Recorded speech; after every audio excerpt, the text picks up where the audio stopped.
নবনির্বাচিত সাংসদদের সঙ্গে মুখোমুখি বৈঠকে বসেছিলেন মুখ্যমন্ত্রী মমতা বন্দ্যোপাধ্যায়। সেই বৈঠকের শেষে সাংসদদের সঙ্গে নিয়ে তিনি আসেন সাংবাদিক সম্মেলনের মঞ্চে।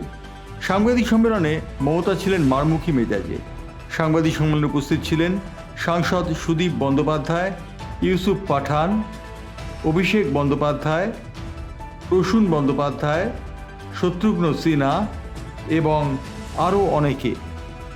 এই বৈঠকে মমতা বন্দ্যোপাধ্যায় এক সাংবাদিককে বলেন যে বিজেপির দালালি না করার জন্যে। তার সঙ্গে তিনি কথাও বলেন যে নির্বাচনের যে পরিকল্পনা তা 1 মাসেই সমাধা হওয়া উচিত। 2.5-3 মাস ধরে নির্বাচন চলবে, উন্নয়নের সব কাজ থমকে দাঁড়িয়ে থাকবে, এটি কোনো মতেই কাম্য নয়। তিনি বলেন উন্নয়নের কাজ ত্বরান্বিত করতে হবে এবং তার ভবিষ্যৎ পরিকল্পনার কথা তিনি এখনই জানাবেন না বলে জানান।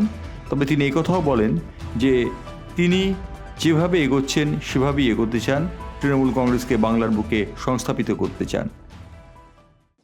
কে ভাই আপনাকে এই বুদ্ধিটা কে দিল এখন এত তাড়াতাড়ি? আপনার মাথায় একটুও বুদ্ধি তো থাকা উচিত মগজে। এতদিন ধরে বিজেপির সাথে কাজ করছেন, এটুকু বুদ্ধি নেই? বুদ্ধি করুন প্রেস রিলেটেড। কবে গাছে কাঁঠাল উনি এখন খাবেন? না এসছে না যাবে।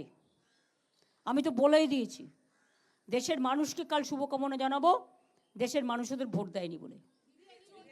এনডিএ আর ইন্ডিয়ার মধ্যে তফাৎ কি জানেন? এনডিএতে যে টিমগুলো আছে সবার প্রতি আমার রেসপেক্ট আছে, বাট ওদের চাওয়াটাও বেশি আছে। কিন্তু ইন্ডিয়াতে যারা আছে আমরা কিছু চাই না, আমরা শুধু মানুষের ভালো চাই, দেশের ভালো চাই। তাই মনে রাখবেন, উই আর ডেডিকেটেড।